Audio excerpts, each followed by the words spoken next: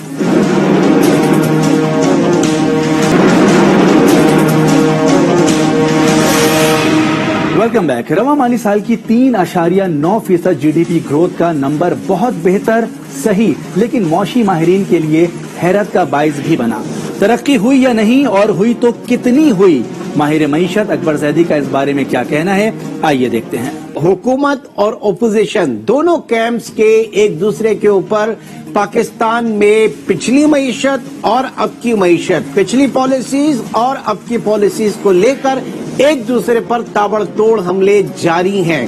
ایک کہتا ہے کہ جناب ہم نون لیگ کا موقف ہے کہ ہم جب معیشت کو چھوڑ کے گئے تھے وہ 5.3%، 5.7% کی جی ڈی پی گروتھ تھی، جو آپ نے ستیہ ناش جس کا کر دیا اور جو نیگیٹو سائڈ پر آ گئی، اور اب جا کے جو 3.9% کی گروتھ ہے اس کو بھی اپوزیشن کیمپ ماننے کو تیار نہیں ہے. ویل دوسری جانب حکومت کا موقف ہے کہ جو آپ کی گروتھ تھی وہ حقیقی گروتھ نہیں تھی، وہ قرضے کے اوپر ڈیپینڈنٹ تھی، وہ امپورٹ لیڈ گروتھ تھی، اور یہ جو گروتھ اس وقت آئی ہے یہ حقیقی معنوں میں گروتھ ہے جو پاکستان کو آگے لے کر چلے گی. اپوزیشن کہتا ہے، اپوزیشن کیمپ کا کہنا ہے کہ جناب آپ کے دور میں بے روزگاری بڑھی ہے، مہنگائی نے ایک عام پاکستانی کی کمر توڑ دی. حکومت کا موقف ہے کہ مہنگائی کا سامنا صرف پاکستان ہی کو نہیں بلکہ پوری دنیا کو اس وقت ہے، اور جس طریقے سے پینڈیمک کے اندر پاکستان کی اکانومی سامنے آئی ہے اس نے ایک باؤنس بیک کیا ہے. پاکستان میں یا دنیا میں ایسی مثال نہیں ملتی. بہرحال ان دونوں کیمپس کے بیچ میں جو ایک عام پاکستانی ہے وہ پس کر رہ گیا ہے. حقیقت میں ہم کہاں کھڑے ہیں، یہ معاشی اشاریے جو ہیں جن کے اوپر جنگ و جدل جاری ہے یہ ریفلیکٹ کس طریقے سے ہو رہے ہیں، اور عام آدمی جو ہے ان سے کس طریقے سے مستفید ہو رہا ہے یا اس سے پریشان ہے. اس کے اوپر ہم بات کریں گے. آج کراچی اسٹوڈیو میں ہمارے ساتھ موجود ہیں ڈاکٹر اکبر زیدی صاحب، ماہر معاشیات، سربراہ کیمپ. بہت بہت شکریہ اکبر زیدی صاحب آپ کا ہمارے ساتھ. آپ اس وقت کراچی اسٹوڈیو میں ہیں، اور زوم لنک پہ ہمیں اسلام آباد سے جوائن کیا ہے ڈاکٹر نادیہ فاروق نے، جو کہ کنسلٹنٹ ہے A D B group, Asian development bank group کی انڈیپینڈنٹ اکانومسٹ ہیں. ڈاکٹر نادیہ آپ کا بھی بہت بہت شکریہ. سب سے پہلے کچھ فیکٹس کی طرف چلتا ہوں، اس کے بعد پروگرام کو آگے ڈرائیو کروں گا. پاکستان کی اکانومی کو لے کر اگر ہم اکانومی کی بات کریں، پاکستان کی پاپولیشن جو کہ دنیا کی 5ویں بڑی آبادی کے لحاظ سے پاکستان جو ہے دنیا کا 5واں بڑا ملک ہے، 216.6 ملین 21 کروڑ 66 لاکھ نفوس پر مشتمل. اور یہ روز میں اس لیے دکھاتا ہوں کہ ہمیں پتہ چلے کہ ہمارا کنٹریبیوشن جو ہے اتنی بڑی پاپولیشن کا وہ مختلف سیکٹرز میں کس طریقے سے. جی ڈی پی سائز ہمارا $262 ارب، جس میں tax to G D P ratio اپنی مجموعی قومی پیداوار کا ہارڈلی 10% جو ہے وہ ریفلیکٹ ہوتا ہے ہمارے جی ڈی پی کے اندر. ساتھ ہی ساتھ جی ڈی پی گروتھ کے اوپر بھی میں آ جاؤں، کیونکہ پہلا سوال میں اسی سے ریلیٹڈ اٹھاؤں گا اپنے دونوں پینلسٹ سے. 5.79% سے ہم آل دا وے نیچے 0.99% جو پی ٹی آئی کا پہلا دور حکومت تھا اس میں ہارڈلی 1% کے قریب گروتھ. اور جو حکومت کلیم کرتی ہے، جبکہ جو independent economist specially doctor Hafeez Pasha کا جو ریسرچ ونگ ہے وہ یہ کہتا ہے کہ یہ گروتھ جو ہے نیگیٹو میں -2.1% تک نیچے گری تھی، کیونکہ ایک بہت بڑا زلزلہ آیا تھا پوری دنیا میں پینڈیمک کی صورت میں، اور پاکستان میں بھی اس کے آفٹر شاکس اور اس کی جو بدحالی ہے وہ دیکھی گئی تھی. اس کے حساب سے بات کریں تو یہ 3.9% گروتھ کے نمبرز ایک پرفیکٹ وی شیپ گروتھ پاکستان میں دیتی ہے. ڈاکٹر اکبر زیدی صاحب آپ سے میں جاننا چاہوں گا یہ دونوں نمبرز، کیونکہ میٹر اس وقت جو کر رہے ہیں دونوں کیمپس میں وہ نمبرز کے اوپر بات کی جا رہی ہے، تو کیا جو ہماری نیگیٹو سائڈ پہ نیچے ڈپ ہوئی تھی وہ محض 0.5% تھی جو حکومت کہہ رہی ہے، ڈسپائٹ دا فیکٹ کہ آپ کی ایل ایس ایم گروتھ گری، ڈسپائٹ دی فیکٹ کہ آپ کے اور ایگریکلچر گروتھ گری اور بہت میسو ڈکلائن تھا؟ کیا وہ خالی 0.5% اس کا امپیکٹ تھا یا -2.1%؟